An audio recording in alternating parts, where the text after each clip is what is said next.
Dios los bendiga a todos.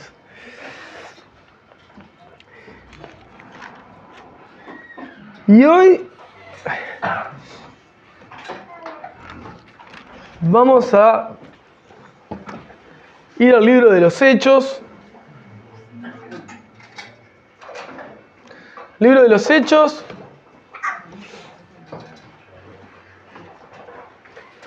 Al capítulo 3, que ahí vamos a estar viendo una parte del capítulo 3. El libro de los Hechos, capítulo 3.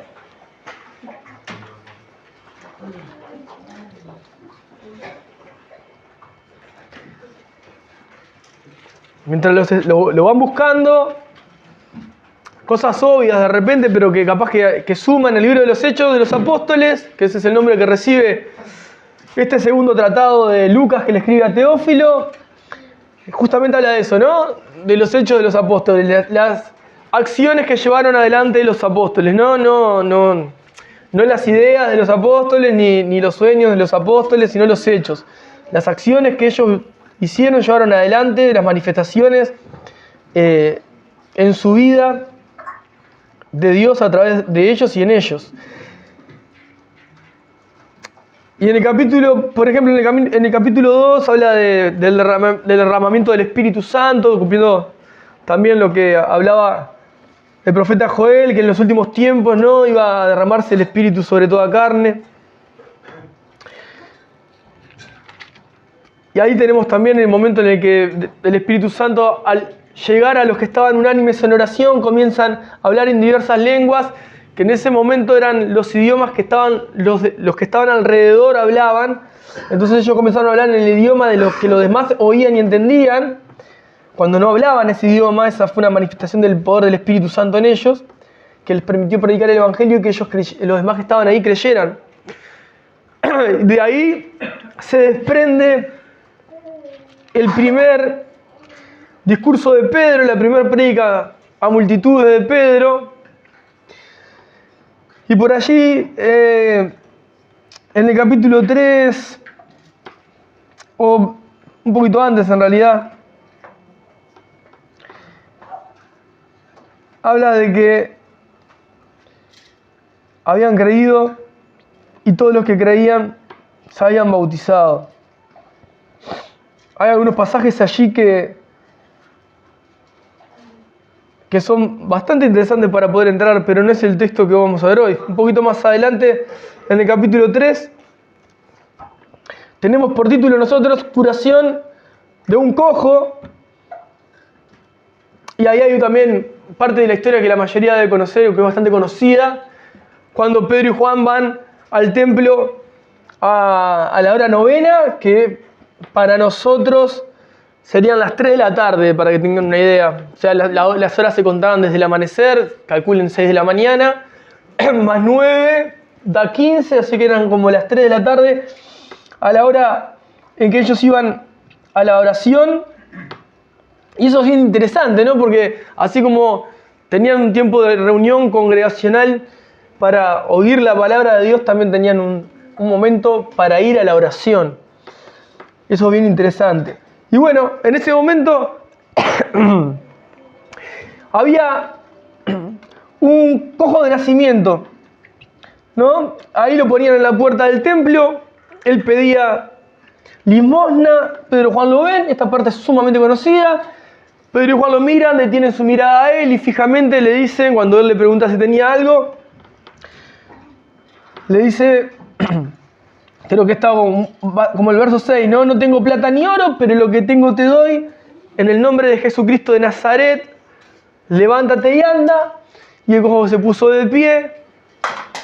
Lo tomaron por la mano derecha, se le afirmaron los pies y los tobillos y empezó a saltar. Y empezó a alabar a Dios. Empezó a andar y saltaba y alababa a Dios. Es bien interesante esta parte porque en realidad, aunque esto tampoco es lo que vamos a ver, una manifestación que tuvo esa persona que fue coja, que no podía caminar, una evidencia para los que estaban ahí todo el tiempo en el templo y que lo veían, que a él siempre lo dejaban ahí para pedir limosna y no podía caminar y se arrastraba y demás, es que él ahora no solamente se paró y empezó a caminar, sino que saltaba, como diciendo, esto es un milagro y un milagro bien hecho, no es algo que me estoy imaginando que me pasó y que me siento mejor, no. Dios realmente había obrado en él y realmente se le habían afirmado los pies y él comenzó a saltar y alababa a Dios porque el favor de Dios había derramado sobre su vida. Es interesante también que dice en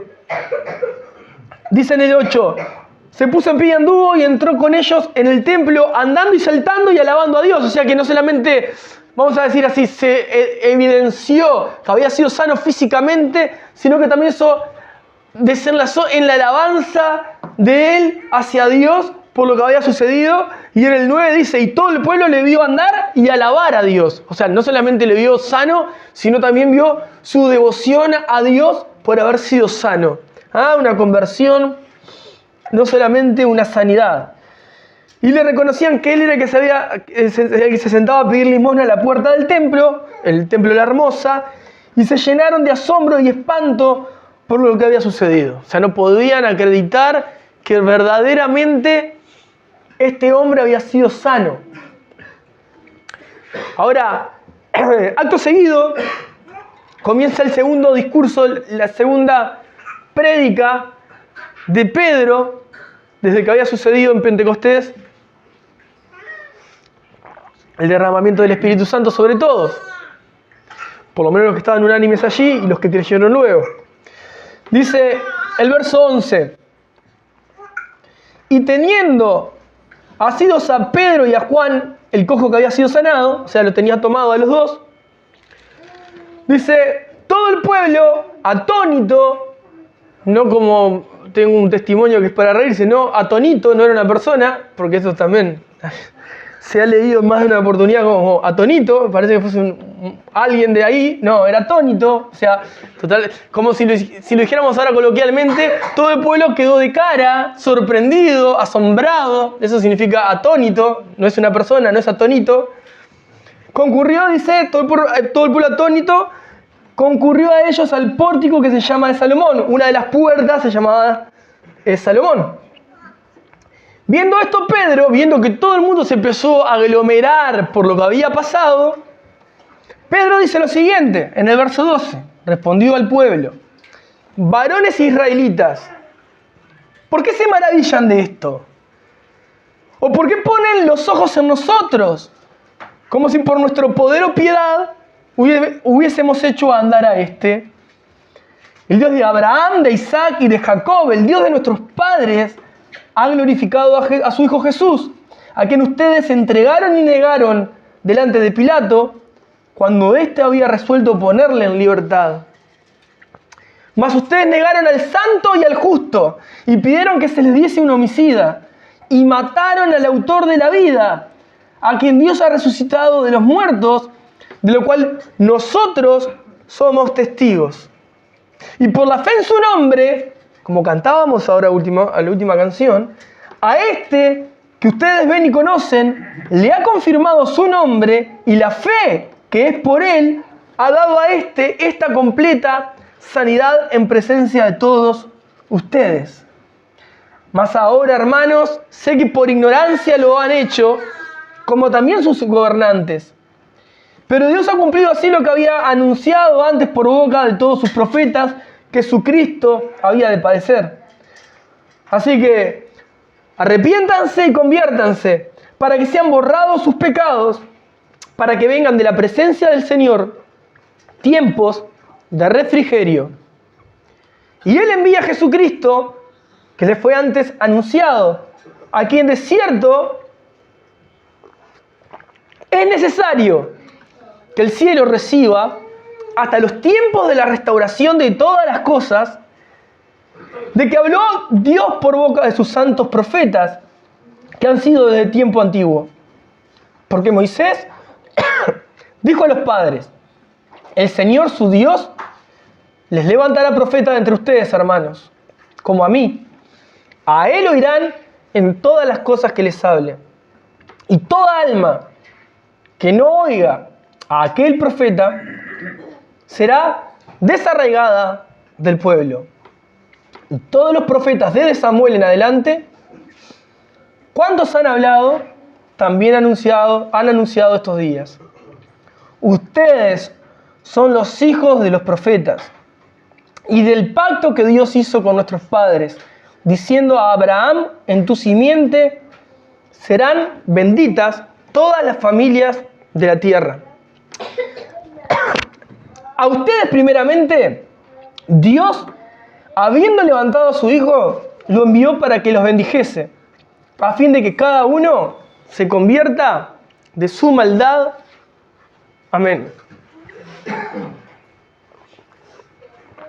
Este es el segundo discurso de Pedro, la segunda prédica de Pedro, la segunda evangelización de Pedro masiva. Y hoy nos vamos a detener en algunas cositas, quizá diferentes de las que hemos visto en este mismo texto en algún otro momento. Perdón.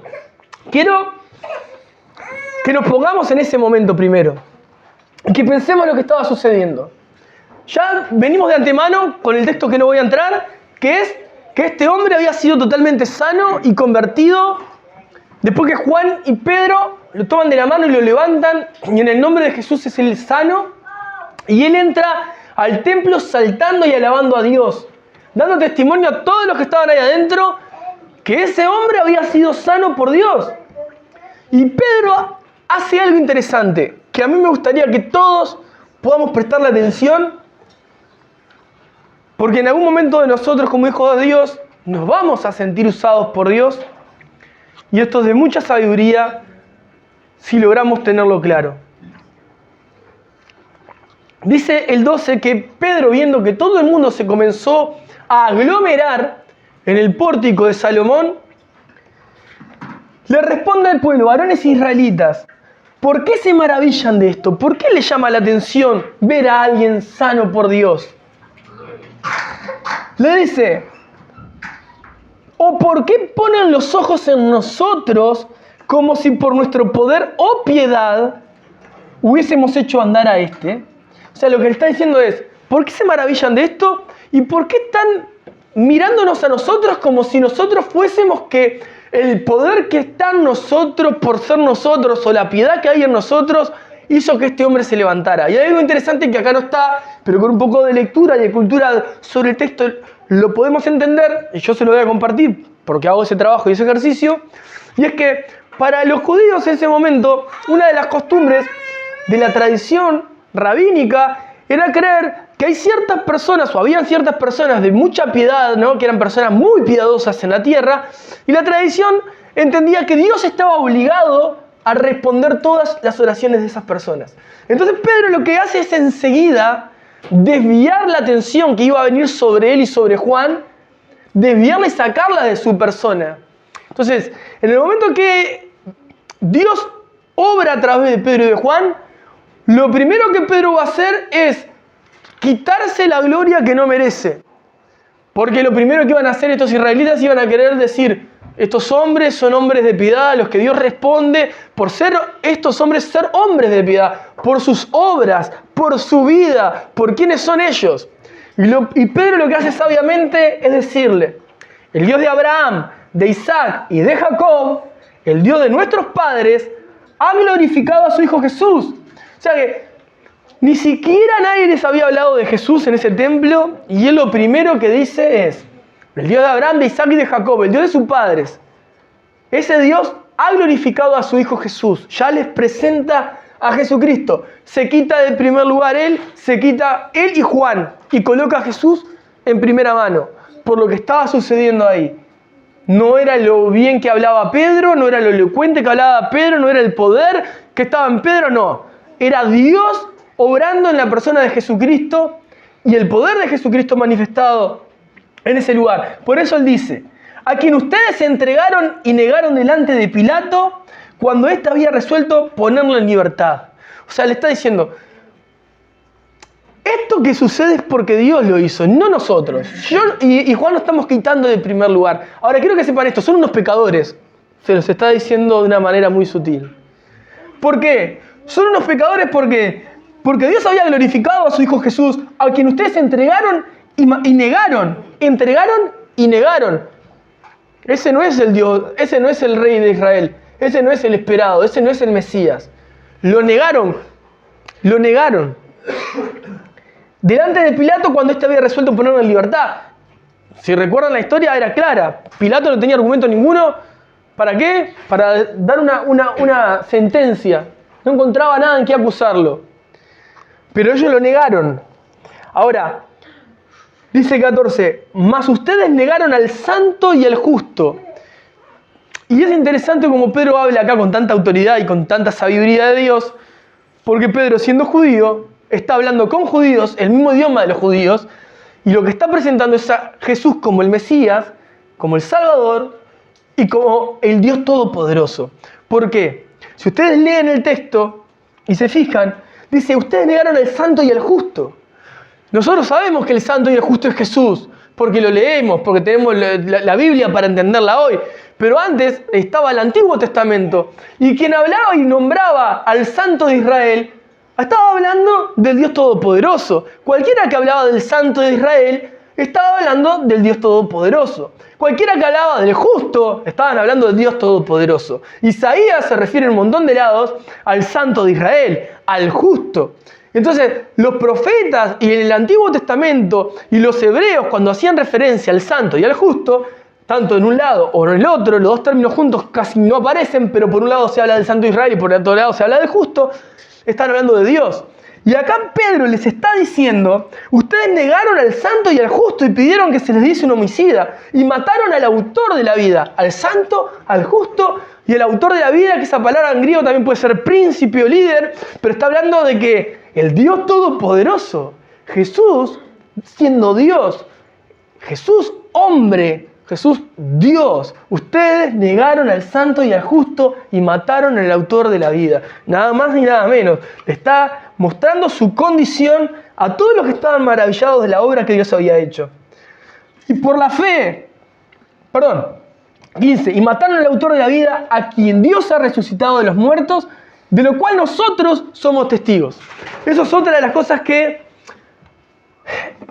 es tremendamente maravilloso tener ahí escritas. ¿Por qué? Porque Pedro y Juan están diciendo, nosotros somos testigos oculares, lo vimos, no nos lo contó nadie, de que Jesucristo resucitó.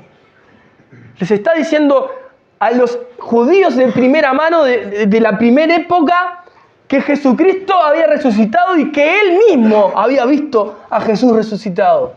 Y Juan mismo había visto a Jesús resucitado. Ustedes mataron a Jesús, el que murió y que resucitó. Lo cual nosotros de eso somos testigos. No se los estoy contando de otros, somos testigos. Lo vimos nosotros.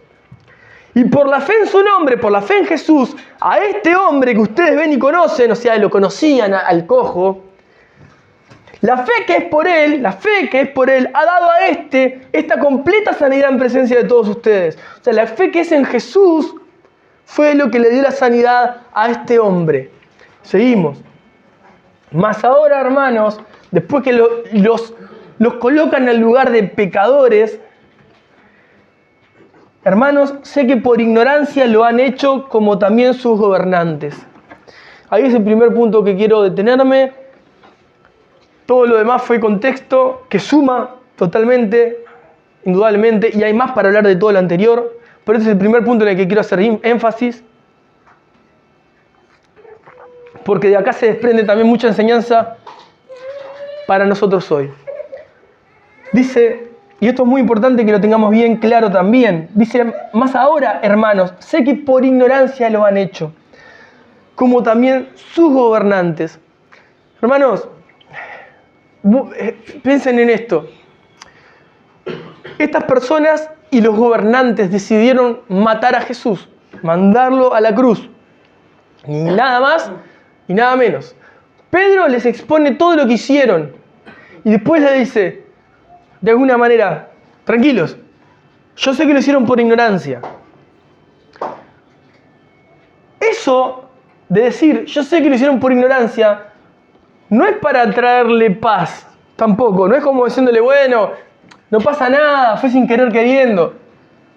No, porque algo que tenemos que entender, y acá esto es una de las enseñanzas creo que más vitales de lo que dice ahí, es que la ignorancia no excusa nuestro pecado. Por ejemplo, voy caminando y piso a alguien. Perdón, fue sin querer. Bien, no sabía. X situación. Ignoraba totalmente eso. No lo sabía. Bien, no excusa que aunque eras ignorante en eso, hayas pecado. ¿Se entiende? Pongo otro ejemplo. Cualquier pecado que hayamos cometido en nuestra vida pasada, ignorando que era pecado, es pecado igual. Lo que quieran poner ustedes. Yo hacía esto y no sabía que a Dios no le agradaba. Ignoraba. Pero es pecado igual. No te excusa. O sea, la ignorancia no te salva. No te dice, bueno, me puedo excusar en esto. No, entendeme, no lo sabía. Entendeme, era ignorante. Entendeme. Bien, pero no deja de ser un pecado. No deja de ser error. ¿Entienden? Ahora, lo que sí sucede, a diferencia de aquel que obra conscientemente, porque nada más ya estamos hablando de que mandaron a matar a Cristo, al Mesías. Pedro le está diciendo, yo sé que lo hicieron por ignorancia, porque realmente no podían ver que él era el Mesías. Ahora, diferente sería si muchos sabían que él era el Mesías y querían matarlo igual. Como dice la palabra, el único pecado imperdonable es la blasfemia contra el Espíritu Santo, que está diciendo, bueno, conscientemente sé quién es Dios y me levanto en contra de Dios. Conscientemente. Le voy a poner a otro ignorante que mató mucha gente y lo hizo por ignorancia. Vamos a 1 de Timoteo, al capítulo 1. Para que tengan otro ejemplo y digan, mirá, acá también habla de lo mismo y ya van entendiendo un poco más qué es lo que se está diciendo sobre esto.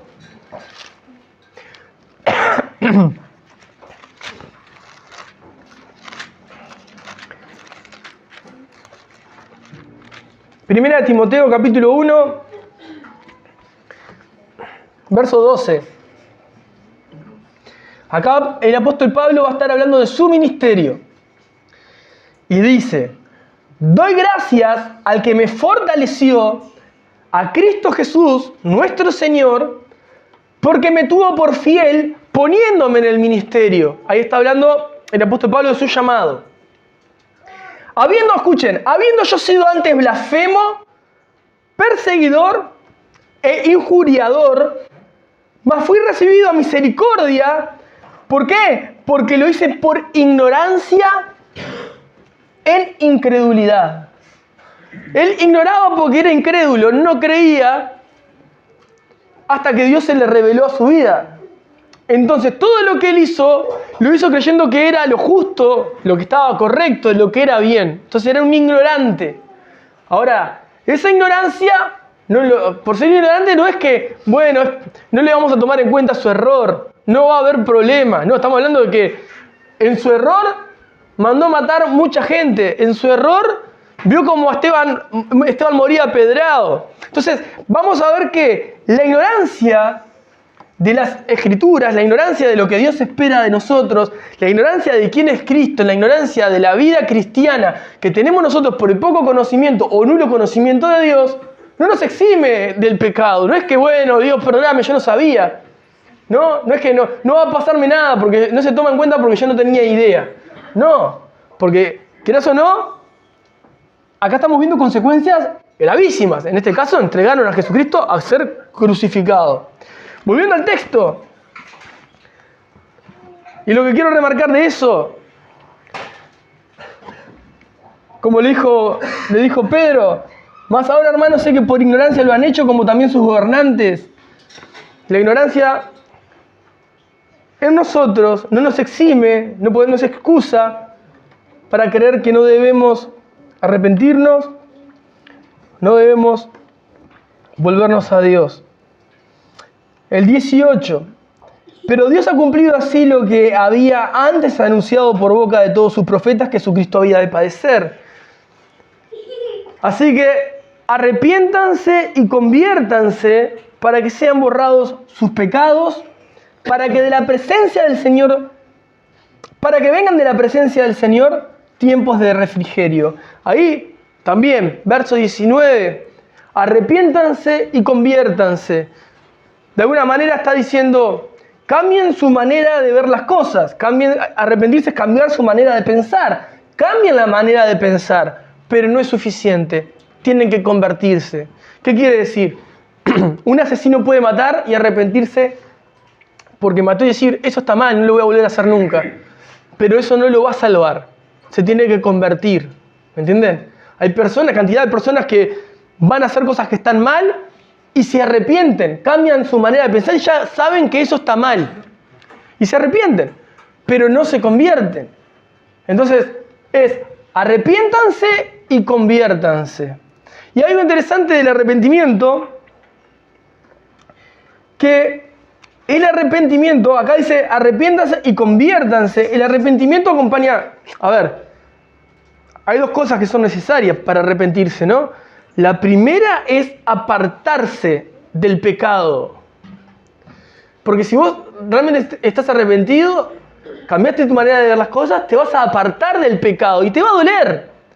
Porque carnalmente duele. Porque la carne no quiere desprenderse del pecado, quiere seguir pecando. Tiene todos los argumentos, desde soy un ignorante y no sabía, hasta, y bueno, pero entendeme, para seguir pecando. Entonces el pecado es pecado y va a ser siempre pecado. Y arrepentirse implica apartarse del pecado con dolor y volverse a Dios en fe, diciendo, me despojo del pecado que me persigue y me tenía preso, y me vuelvo con fe. ¿Con fe qué quiere decir? Con confianza absoluta y certeza absoluta de que lo que Dios me pide es mejor para mi vida que lo que abracé. Por eso les dice, tienen que arrepentirse y convertirse. No es solamente, sí, nos arrepentimos, lo matamos, qué bueno, ¿qué va a hacer? Está mal. No alcanza. Tienen que volverse a Dios. ¿Entienden? O sea, ¿qué quiero decir? No alcanza con decir, sí, lo entiendo, está mal, no lo voy a volver a hacer. No, como hablamos la otra vez, si yo tomo distancia de algo que me hace mal, en este caso sería el pecado, no me sirve de nada tomar distancia y seguir mi vida como si nada, porque el pecado va a volver a perseguirme y yo voy a volver a lanzarme a él. Tengo que volverme a Dios y ponerme bajo los estatutos de Dios, bajo las normas de Dios, bajo el parámetro de Dios. Diciendo, Dios, me alejo del pecado y abrazo tu forma de vivir. ¿Entienden? Ahora, ¿esto qué genera si yo entiendo que el pecado es pecado y yo me aparto del pecado y abrazo la fe en Dios? Por eso llama a Pedro a arrepentirse y convertirse. ¿Qué sucede en eso? Bueno, para que sean borrados sus pecados. Esa es la manera en que el pecado es borrado. Esa es la manera en la que Dios agarra y dice, verdaderamente ya no tenés esa falta sobre vos, porque verdaderamente entendiste que estaba mal y con dolor te apartás, sabiendo que eso está mal, y con dolor te apartás, pero te volvés a mí. Y recién ahí, realmente ahí, los pecados son borrados. Dice, para que sean borrados sus pecados, para que vengan de la presencia del Señor tiempos de refrigerio. Ahí hay otro gran punto que quiero remarcar. Para que de la presencia del Señor vengan tiempos de refrigerio. Hermanos, tiempos de refrigerio de la misma presencia de Dios, les voy a poner otras palabras que pueden ser tiempo de descanso. Es como llegar a un momento donde parece que estás por exhalar tu última gota de aliento y recibís una bocanada de aire. Como si estuvieses subiendo una gran montaña y te empieza a faltar aire por la altura y de repente vuelve el aliento ese de vida hacia vos y puedes respirar como no estabas respirando, ya estabas por morir, ¿no? El tiempo de refrigerio desde la presencia de Dios a veces es el tiempo de descanso. Otra de las formas que el texto también hace alusión o apunta es a el alivio. El alivio. ¿El alivio para quién? Para el pecador que entiende que pecó y que se aparta con dolor del pecado y abraza a Dios. El alivio. Acá no está hablando de cristianos. Eso es lo más interesante. No estaría hablando de vos y de mí, porque le está hablando a personas que no eran cristianas. Le está hablando a personas que no conocen a Jesús. Le están hablando a personas que entregaron a Jesús conscientemente por ignorancia. Les está hablando a una cantidad de israelitas parados allí, judíos que creían ser salvos incluso, pero les hizo entender que eran pecadores y les hizo entender que la única manera, aún habiéndolo hecho por ignorancia, se les abría la puerta de que aún siendo ignorantes, porque lo hicieron por ignorancia, podían arrepentirse y volverse a Dios para perdón de pecados. Ahora, lo interesante de esto es que de la presencia de Dios, esto es una promesa, esto no es una mentira. Al que se arrepiente de sus pecados, viene alivio a su alma. Alivio a su alma. Entonces, ¿qué quiere decir con eso? Si sos cristiano y naciste de nuevo, solo tengo que llevarte a los primeros días cuando Cristo te alcanzó, para que vos recuerdes cómo dormías y cómo te sentías de feliz cuando te habías convertido. Ese momento de alivio a tu alma, que apoyabas la cabeza en la almohada con tanta felicidad sabiendo que Dios te había dado una vida nueva, eso es el refrigerio para la persona que se convierte. Ahora, ese mismo refrigerio es el que tenés vos y que tengo yo al alcance todos los días. Más, quiero que pienses esto. Ese refrigerio no está hablando de una sensación ni solamente una mera experiencia sensorial del cuerpo o mental. Lo que está haciendo alusión acá Pedro, para gente que no tiene el Espíritu Santo, que no conocen a Jesús, que entregaron a Jesús para matarlo, lo que va a venir de la presencia de Dios y va a traer refrigerio al alma del que no conoce a Cristo es el Espíritu Santo. El que da el alivio al alma es el Espíritu Santo. El que da el descanso al alma es la venida del Espíritu Santo a la vida del creyente. El que da el descanso a la mente es el Espíritu Santo en la vida del creyente. El descanso, el alivio, el alma de aquellos y la nuestra sin Cristo estaba rota, totalmente herida. Y cuando el Espíritu Santo vino a nosotros porque nos convertimos, nos arrepentimos de nuestra maldad y nos convertimos a Dios, vino de la presencia del Señor ese tiempo de refrigerio para nosotros. Un tiempo de alivio para nuestra vida. Dios no nos iba a dejar nunca más solos. Estuvimos de espaldas a Dios y Dios vino a morar y a posar sobre nosotros. El mismo Espíritu Santo a traer alivio a nuestra alma. Hermano, yo desde este texto que venía reflexionando esta semana, el lunes, es bien interesante porque yo le quiero leer un texto que está en Isaías, que es el... Después verán la imagen que vamos a colocar para este mensaje, que no la preparo yo, gracias a Dios, ¿no? Gracias a Dios podemos trabajar todos en diferentes lados. En el capítulo 44 de Isaías, en el verso 3, quiero leerles esto.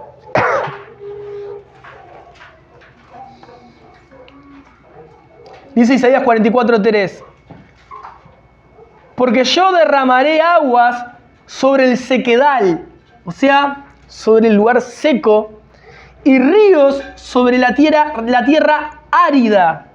Mi espíritu derramaré sobre tu generación y mi bendición sobre tus renuevos, y brotarán entre hierba como sauces junto a las riberas de las aguas. Recuerden este texto, después podrán ver la imagen que vamos a compartir, como si le hubiese leído este texto para que la hicieran, ¿no? Pero es exactamente lo que dice este texto. Después tendrán la oportunidad de verlo. Pero les leo eso para que ustedes tengan esta imagen. El que no tiene a Cristo en su vida es como un sequedal, como un lugar, una tierra árida, seca, requebrajada. Y cuando viene Dios, porque se arrepiente la persona de sus pecados y se vuelve a Dios, eso comienza a ser inundado por el Espíritu, como si fuese mucha agua que viene sobre esa tierra, y esa tierra vuelve a ser ablandada, vuelve a tener vida y vuelve a brotar vida en esa tierra árida. Cualquiera de nosotros que haya recibido el Espíritu Santo por el arrepentimiento de nuestros pecados y poner nuestra confianza en Jesús, pasamos a tener una nueva vida y alivio de nuestras almas. Y hermanos, si esa no es tu condición hoy, no es porque no tenés al Espíritu de Dios quizá, es porque esa relación con el Espíritu Santo la tenés interrumpida de alguna manera. Y no lo estás considerando como parte de tu relación con Dios. Porque la lectura es necesaria, la oración es necesaria. Pero ¿con quién crees que te estás relacionando a través de la lectura y la oración? ¿Por medio de quién? Por medio del Espíritu Santo. Por medio del Espíritu Santo. ¿Y dónde está el Espíritu Santo? ¿En el cielo mirándome? No, dentro del creyente, dentro del Hijo de Dios. Y se relaciona con el Hijo de Dios. ¿Para qué? Para que el Hijo de Dios pueda resistir el día malo, para que el Hijo de Dios pueda tener alivio a su alma, para que el Hijo de Dios pueda tener consolación, para que el Hijo de Dios tenga aliento y pueda ser infundido gozo en su vida. ¿Dónde tomo todas esas cosas que no las veo en mi vida? Bueno, del Espíritu Santo, en mi relación íntima con Dios. A través de la palabra, a través de la oración, perfecto, pero siendo conscientes de que yo estoy relacionándome con el Dios vivo. Con el Dios vivo. El mismo Dios que Pedro le dice: ¿por qué te maravillan de que este hombre se puso en pie? Esto sería maravilloso. Que una persona en esa condición hoy se pusiera de pie en este lugar. Y todos digan: mirá lo que pasó, mirá lo que pasó. Y la persona que predicara en ese momento dijera: ¿de qué te sorprende? Si es lo que estamos hablando todo el tiempo. Si es el Dios del que estamos hablando que realmente cambia las vidas. ¿Por qué te maravilla esto? ¿Entienden? Tenemos que ser crédulos, ¿no? Y no incrédulos. Creyentes y no incrédulos. Ahora, esto lo hablé la prédica pasada, si no me equivoco, ¿no? Dice el 21, bueno, el 20, ¿no? Y él envía a Jesucristo, que le fue antes anunciado, a quien de cierto es necesario que el cielo reciba hasta los tiempos ¿de qué? De la restauración ¿de qué? De todas las cosas. Todas las cosas van a ser restauradas. El cielo y la tierra, cielo nuevo y tierra nueva, restauradas, llevadas de nuevo al diseño original. Y ahí entra toda la creación, todo lo que vos ves, desde los animales hasta las plantas, todo lo que vos conocés de la tierra, restaurado como en el Génesis, en esa perfecta comunión con Dios nuevamente, hasta la restauración de todas las cosas. Dice, de que habló Dios por boca de sus santos profetas que han sido desde tiempo antiguo. Y después sigue diciendo, bueno, porque Moisés dijo a los padres: el Señor su Dios les levantará profeta entre sus hermanos, como a mí, a él oirán en todas las cosas que les hable, y toda alma que no oiga a aquel profeta será desarraigada del pueblo. La intención de esta prédica de Pedro era que cada uno de los que estaban escuchando se volvieran de su maldad, se convirtieran de su maldad, se dieran la vuelta y confiaran en Jesucristo como el Señor y el Salvador de sus vidas. Ahora, yo quiero hacer énfasis en los dos textos que me pude detener. El pecado por ignorancia no me exime de mi responsabilidad. Miren, arrepentimiento y perdón son las dos cosas que nos acompañan siempre como cristianos. Arrepentimiento y perdón. Y yo les puedo poner ejemplos donde podemos tener arrepentimiento y no perdón, y donde podemos tener perdón y no arrepentimiento. Por ejemplo, la ignorancia de nuestro pecado, ¿qué hace? Yo te puedo pedir perdón, pero no entiendo que soy pecador. Entonces no tengo arrepentimiento. Si yo te pisé y no me di cuenta, ni siquiera me percaté que te pisé el pie, y vos me venís a decirme que te pisé el pie, y yo lo ignoro completamente, ¿qué voy a hacer? Te voy a pedir perdón, porque vos me decís que te pisé el pie. Por lo tanto, yo te estoy pidiendo perdón y vas a decir, qué bueno, me pidió perdón. Pero yo te podría decir, me pisaste el pie, y me decís, perdón, no te quise pisar el pie, ni siquiera me di cuenta, perfecto. Pero me lo pisaste. ¿Te arrepentiste de eso? No. ¿Por qué me voy a arrepentir si yo no entiendo que te pisé? Para mí no te pisé. Y yo te digo, sí, me pisaste. Y vos decís, pero para mí, yo te pido perdón. Pero no genero un arrepentimiento a mí porque no soy consciente de mi pecado. ¿Verdad? Entonces, el pecado por ignorancia igual es pecado. Porque la persona no vio que pecó, ni siquiera se entera que pecó. Y David decía muchas veces que Dios también lo perdonara aún de esos pecados que le eran ocultos.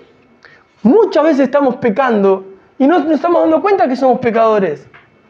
Ahora, porque no nos estemos dando cuenta que estamos pecando, no nos libera de decir, no lo tomes en cuenta, esto Dios no es necesario que yo me arrepienta.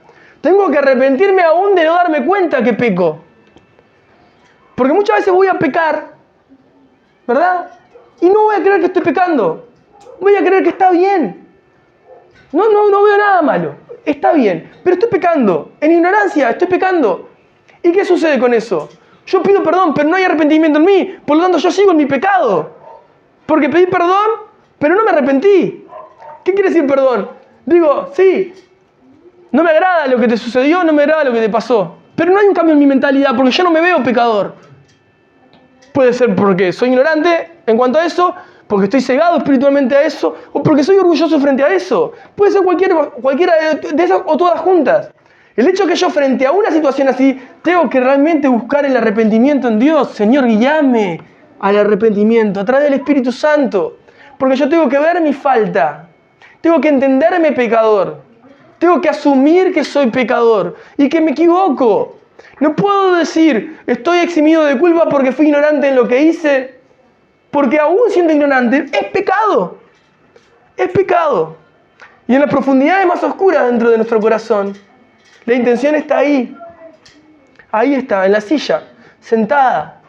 Entonces muchas veces, en primera instancia, parece que ignoramos, pero no la ignoramos realmente. ¿Entienden? Es muy importante esto, porque el arrepentimiento y perdón van de la mano. Un verdadero convertido, un verdadero hijo de Dios, una persona que busca agradar a Dios, debe ser ejercitado en esto. De arrepentirse y perdonar, de arrepentirse y pedir perdón. Primeramente a Dios, pero después en los actos que comete. En los actos que comete. Acá Pedro les está dando la oportunidad al pueblo entero de que se enteraran que eran pecadores por ignorancia, pero nada más ni nada menos habían crucificado al Mesías. Nada más. Miren si se justificaban en, bueno, perdón, no nos dimos cuenta. ¿Cómo que no nos dimos cuenta? Pero ya lo mataron. Dígase que en el plan soberano de Dios estaba que sucediera para que resucitara. Pero fíjate si nos escudáramos en eso, en el no nos damos cuenta. Vos podés generar un trauma para toda la vida a un hijo tuyo. ¿Qué si te dice, me hiciste esto y esto? Bueno, perdóname, no me di cuenta. Bueno, está bien, te perdono, pero vos entendés que hay un mecanismo en tu forma de vivir que genera ese tipo de cosas y eso es pecado, es pecaminoso y es necesario el arrepentimiento de eso. ¿Qué quiere decir arrepentimiento? No lo veo, tenés que cambiar la manera de pensar. Porque si vos no lo ves, no quiere decir que no esté. Porque muchas veces pecamos por ignorancia. Y está ahí. Está ahí en nosotros. Tengo que cambiar mi manera de pensar. ¿Cómo es mi manera de pensar? Salgo de la forma en la que estoy viendo la realidad y me paro de otro lado. ¿Desde qué lado me tengo que parar? Desde el lado de Dios. ¿Cómo lo hago? Dios, ayúdame. Ayuda a mi incredulidad. Ayúdame a ver mi condición. Ayúdame a verme pecador. Porque indudablemente muchas veces ofendemos. Muchas veces pecamos. Unos contra otros. El problema no está solamente en lo que generamos en el otro. El mayor problema está en si no lo vemos en nosotros. Porque si no hay arrepentimiento, va a seguir sucediendo en nosotros. ¿Entienden? Entonces, Pedro les está diciendo, sé que por ignorancia lo están haciendo, pero no con el ánimo que les dije de, tranquilo, no pasa nada, por ignorancia no es tan grave. No, es mayor aún, porque tienen que hacer el ejercicio de entenderse pecadores. Y decir, tenemos que cambiar nuestra manera de pensar, arrepentirnos de lo que hicimos y abrazar con fe a Jesucristo, al que habíamos crucificado. Nosotros estamos entre aquellos que también crucificaron al Señor, porque tus acciones y mis acciones antes de ser alcanzados por Dios fueron pecados por ignorancia. ¿Por qué por ignorancia? Digo, porque vos decías, no, pero yo sabía muy bien que era un alcohólico, un drogadito, yo sabía... No, lo que te estoy diciendo es que vos ignorabas completamente que eso iba en contra de los estatutos de Dios, de un Dios que te había amado de antes de crearte, de un Dios que era santo, de un Dios que derramó su vida por vos. Todo eso lo ignorabas. por ignorancia, pero eso no te exime de la culpa. Tuviste que tener el conocimiento y cuando llegaste a Cristo empezaste a entender cada vez más lo grave de tu pecado y la necesidad mayor de gracia. ¿Entienden? Es decir, cada vez que conozco a más me doy cuenta que mi vida era peor de lo que yo pensaba y estaba más condenado de lo que creía estar condenado y que aún hoy necesito más arrepentimiento del que tenía antes, porque antes era un ignorante y ahora soy más consciente de mi realidad. Ahora, ¿cómo salgo de esta situación? ¿Cómo salgo de este momento de me veo entre la espada y la pared? Soy un pecador muchas veces ignorante. Lo peor que te puede pasar todavía es hacer las cosas y no saber que las hiciste. Yo no sé si a alguno le ha tocado ser sonámbulo, ¿no? No quiero que me lo cuenten hoy. Pero el sonámbulo de repente se despierta y aparece en el sillón de su casa sentado o apoyado en la mesa de la cocina y no sabe ni cómo llegó ahí. O sale caminando para afuera, o abre una canilla, o prende el gas. Hace cualquier cosa. Lo va a eximir, va a decir, yo no fui, yo no fui. No, fue la persona, ignorando. Pero fue la persona. ¿Qué quiero decir con esto? Delante de Dios no le vamos a decir, Señor, ¿entendés? Mandá al infierno mis pecados, a mí no me mandes al infierno. ¿Entienden? Las personas que van a ir al infierno por sus pecados sin confianza en Jesucristo no pueden decir, mirá, Dios, éramos ignorantes, mandá el pecado al infierno, nosotros no tenemos nada que ver. No, las acciones las cometieron ustedes, a sabiendas o por ignorancia, pero las cometieron ustedes. Tienen que arrepentirse. No está bien eso, no es correcto. ¿Entienden? La vara que tendría que determinar tu moral es la moral de Dios.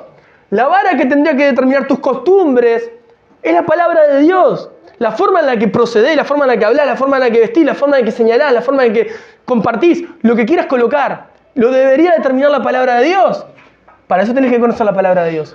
Y cada vez que encuentres algo que no está acorde entre lo que vos llevás como vida y la palabra de Dios, necesitas salir de la ignorancia y decir, yo soy un pecador, era ignorante, estoy pecando. Entonces frente a esto estoy pecando. Perfecto, dejo de ser un ignorante. Tengo que arrepentirme y volverme a Dios. Y ese es el ejercicio del Hijo de Dios, del cristiano, constantemente. ¿Para qué? ¿Por qué?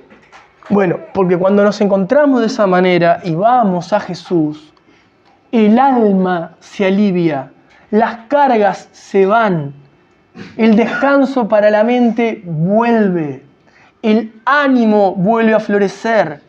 Cuando nosotros tratamos de evadir la responsabilidad que nos toca, no hay descanso para nosotros. Cuando tratamos de evadir los asuntos que nos corresponden, no hay descanso para el alma. Y eso es pecado. Es pecado. Hermanos, nunca les pasó. Y esto ya lo hemos hablado cantidad de veces, pero les pongo un ejemplo porque este ejemplo lo vengo masticando para compartírselo. Piénsenlo así, yo se los pongo muy sencillo. ¿Nunca tuvieron un problema familiar y buscaron evitar encontrarse con esa persona? ¿O no querer verla? ¿No tuvieron un problema entre ustedes? ¿Nunca? ¿O evitar saludar a alguien? Yo lo conté en algún momento, ¿no? A mí me pasaba con ciertas personas que yo daba toda una vuelta manzana para no encontrármelas porque mi corazón no tenía ningún tipo de paz por la situación en la que ellos estaban. Hasta que un día no pude aguantar más y le tuve que decir a mi esposa, mirá, yo no puedo ni dormir más con esto. Porque yo también estaba pecando al evadir mi responsabilidad. Entonces, en la ignorancia no nos podemos escudar. En el no me di cuenta, en el fue sin querer. ¿Qué quiero decir con esto? Que estas cosas son buenas para saber un poco la intención de tu corazón. Son nobles, pero no alcanzan. Porque muchos pecan contra otros ignorando. ¿Y cómo vamos a salir de esa ignorancia? Si otros nos permiten ver que estamos en pecado. Y si nosotros tenemos la suficiente humildad para entender que otro puede ver mi falta. Y de esa manera poder ir delante del Señor y decir, Señor, este es mi accionar y genera esto. No quiero ser un ignorante frente a esto, necesito arrepentirme. Cambia mi manera de pensar. Porque si cambia mi manera de pensar y me convierto a vos, de tu presencia, Señor, el Espíritu Santo vino para darme alivio al alma.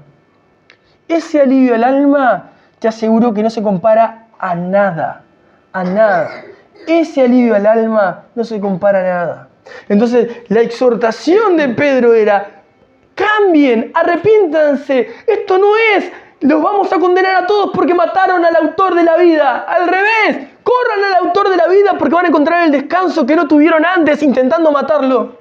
O sea, quisieron matarlo creyendo que iban a encontrar descanso y gozo y alegría, se encontraron aún más hundidos en sus pecados. ¿Qué quiero decir con esto? Hablaba con una persona hace unos días, ¿no? Contándome un poco de su familia y cómo... Hay personas que te cuentan historias que capaz allá entre ustedes, no estoy diciendo que sea así, que toman tan normal el desvincularse de sus familiares, ¿no? Y 20 años, 25 años, y yo escuchaba la historia, ¿no? Sin ningún tipo capaz que de peso, como en total ignorancia, o sea, sin entender el daño tremendo que podría haber ocasionado y que ocasionó a las personas a las que me estaba compartiendo, ¿no? Entonces vos escuchás ese tipo de cosas y decís, claro, indudablemente para vos esto está bien, es lo básico, es lo normal del día a día. Y me explicaba, mirá, y yo le pude explicar, o sea, le pude compartir de mi lugar. Vos entendés que esto no es normal, ¿no? Que esto no está bien. Y mirá lo que me dijo, la respuesta que me dio, pero no me habló con soberbia, todo con sinceridad y con respeto. Mirá, mi padre hizo lo mismo, y mi hermano hizo lo mismo. O sea, yo me crié en esto, para mí esto es el día a día. No lo veo como algo que está mal, lo veo como algo normal. Entonces cometiste pecados en ignorancia. Porque esa era la vara moral que tenías. ¿Entienden? O sea, no se está pensando que está mal. ¿Se acuerdan cuando yo les compartía?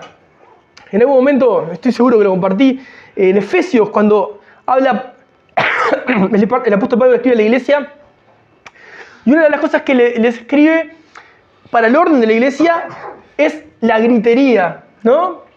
Que no se reúnan a estar gritando todos, sino que Dios es un Dios de orden.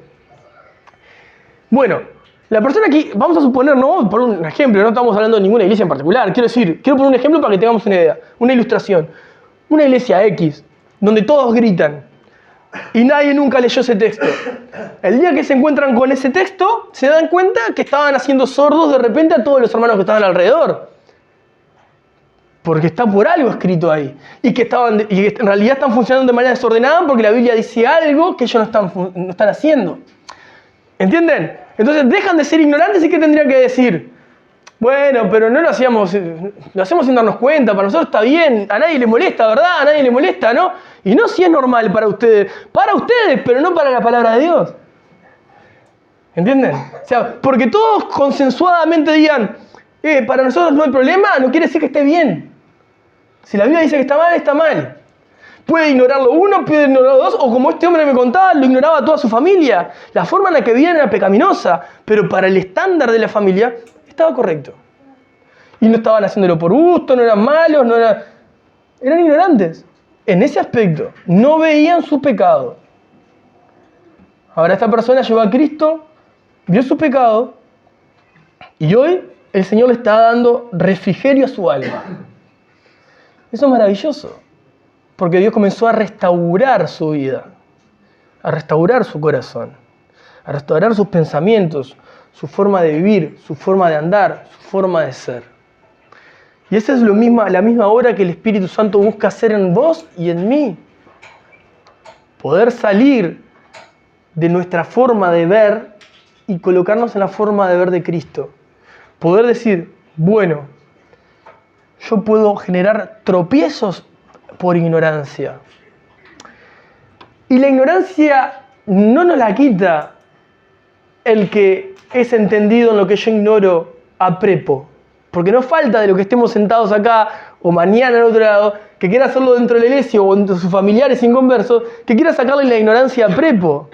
Porque veo un poquito más y entiendo un poquito más. Entonces te tengo que meter a prepo que entiendas algo porque a mí me parece que está mal. Porque también eso es pecado. La obra la hace el Espíritu Santo frente a la palabra de Dios. Escucho la palabra, me relaciono con Cristo, me hace ver mi maldad y me vuelvo a Él en arrepentimiento. El proceso lo hace el Espíritu Santo. El que celosamente, vamos a decir, mastica la ansiedad de querer imponer reglamentos sin antes ser transformado el corazón, está pecando. Lo mejor que uno puede hacer es orar y llevar a Cristo a las personas. A Cristo. Para que no quieran ser más como eran antes y empezar a ser como Cristo nos llama a vivir. Porque la gloria tiene que ser siempre para Cristo. Tenemos que salir de ese lugar de protagonismo, ¿no? Como hizo muy bien Pedro y Juan, y dejar que el Espíritu obre y se lleve la gloria, ¿verdad? Es el Espíritu de Dios quien da refrigerio al alma sedienta, que da esa bocanada de aliento para el que está desahuciado, el alivio para el alma herida, ese que sana, que restaura. Ese es nuestro Dios, ese es el Espíritu Santo. No sin antes abandonar el pecado. Hermanos, no vamos a poder experimentar ese refrigerio si no salimos de la ignorancia. Si no salimos de la ignorancia. Si no corremos a los pies de Jesús, si no solamente es un perdón de labios, o si no es solamente un me alejo del pecado, porque no, son las dos cosas juntas, quiero decir, ¿me entendieron, no? No puedo decir dejo de pecar y nada más y sigo haciendo todo lo otro sin relacionarme con Cristo y parece que me arrepiento porque también me van a pensar, no lo hago más, no alcanza. Es me arrepiento y me vuelvo a Dios. Porque tengo cantidad de gente que te va a decir, por ejemplo, dejé de hacer tal cosa. Ah, qué bueno. ¿Y te estás relacionando con Cristo? No. Porque viste que Cristo, recordás un poquito más atrás, Hechos 2:42, y perseveraban en la doctrina de los apóstoles, en la comunión unos con otros, en el partimiento del pan y las oraciones. Las 4 patas de esa mesa, ¿no? Entonces, cualquiera de nosotros, encontrarte en cualquier esa situación y de repente me arrepiento de mi maldad, pero no me estoy volviendo a Dios. ¿Cómo me vuelvo a Dios? Bueno, ahí está la evidencia, ¿no? Cómo debería ser mi vida. Ahora, tengo el otro lado. No me arrepiento nada, pido perdón porque no lo voy a hacer más, pero no veo mi maldad porque la ignoro. No alcanza una sin la otra. Es arrepentimiento y perdón. Arrepentimiento y convertirme. Volverme de mi maldad hacia Dios. Eso es mi relación con Dios. Arrepentimiento y perdón. ¿A quién? A Dios, indudablemente. ¿Y a quién? Y si está la persona presente a la que ofendí, porque hay situaciones que la persona es como Jesucristo, yo no me imagino a ninguno de ellos, bueno, murió, resucitó y descendió al cielo, no voy a poder verle cara a cara en este momento como si fuese persona física. Hay gente que no tiene la oportunidad de pedir perdón a personas que hicieron daño, pero tienen que arrepentirse y tienen que pedir perdón igual. Lo primero que tienen que hacer es volverse a Dios. Nos tenemos que volver a Dios. ¿Por qué hago énfasis en todo esto? Porque es la única manera bíblica que existe, y vuelvo a repetirlo, para tener descanso. Para que tu alma esté tranquila y tus pensamientos estén tranquilos, tu mente esté tranquila y en tu vida esté aliviada. ¿Necesitas alivio al alma? Bueno, hay que arrepentirse y volverse a Dios. ¿No estás descansando bien? Tenés que arrepentirte y volverte a Dios. En algún lado estoy pecando. Peco por ser incrédulo. Ya el hecho de no creer, de ser incrédulo, me hace pecar. Ser un ignorante me hace pecar. Entonces, sea cual sea el motivo, es pecado. Si yo no estoy encontrando ese alivio a mi alma, porque ese es el resultado de una vida pegada a Cristo. No estoy hablando de una condenación eterna para el nacido de nuevo. Estoy hablando de una triste calidad de vida para el cristiano que no ve su pecado y no se arrepiente. Una vida a conflictos internos, una vida que no encuentra descanso. ¿Entienden? Una persona que va a sufrir. ¿Se acuerdan? Cuando Pablo le escribe, por ejemplo, a los corintios para ordenar el yugo desigual. O sea, el yugo desigual en cuanto a el yugo, ¿no? Esa herramienta que se usaba para colocar sobre los bueyes para que tiraran parejo, ¿no? El arado y pudieran trabajar la tierra de manera pareja y que la huella que dejaban los bueyes sea obviamente recta. Cuando se colocaban dos animales diferentes, tiraban de manera distinta, entonces en vez de dejar huellas rectas, se iban del lugar y no hacían la labor que merecían. Uno cansaba al otro, se podían herir los animales Y Pablo toma esa ilustración del Antiguo Testamento y la trae a Corintios para decirle: no se unan en yugo desigual con los incrédulos. ¿No? ¿Qué comunión tiene Cristo con Belial? Como diciendo, ¿qué tiene que ver Cristo con Satanás? No tiene nada que ver. O el incrédulo con el crédulo. ¿Por qué le está diciendo? Como un rezón, un mandamiento para que entiendan que no iban a perder su salvación en Cristo Jesús. Pero lo que sí iban a vivir era una vida de dolor. Una vida totalmente con problemas. Una vida infructuosa. Una vida desesperada. Una vida infeliz.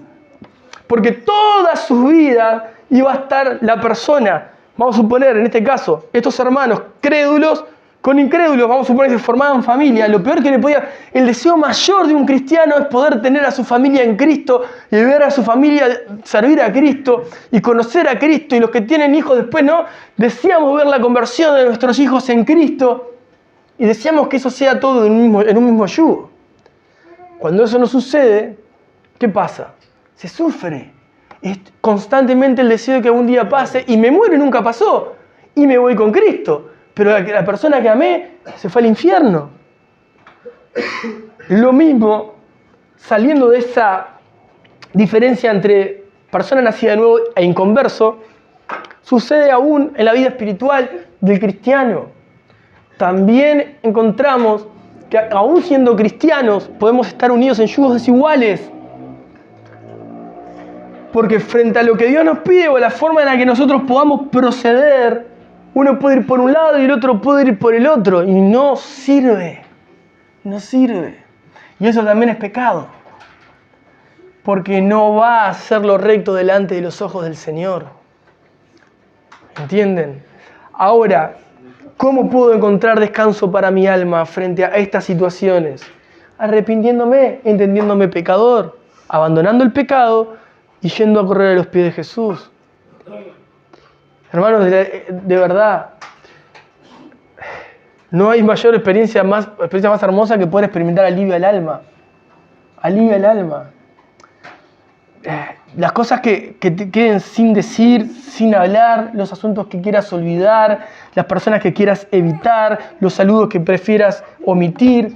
Hermanos, esas cosas pasan dentro de la iglesia de Cristo, no pasan solamente afuera.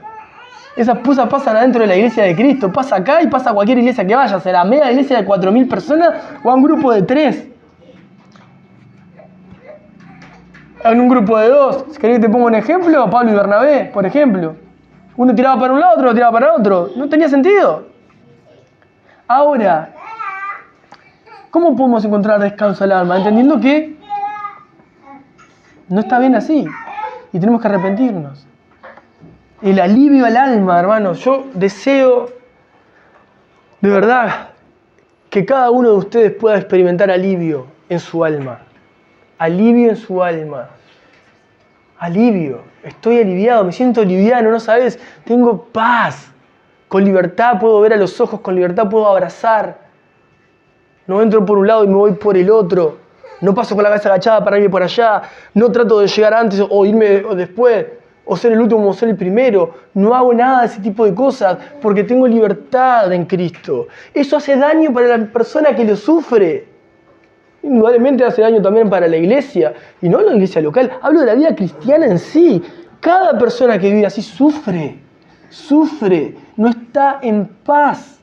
No hay armonía en su vida. Necesita el Espíritu Santo obrar. Necesita arrepentirse de sus pecados. A mí, a veces, por eso le digo, uno no tiene que ser ese instrumento para sacar de ignorancia de prepo a la gente.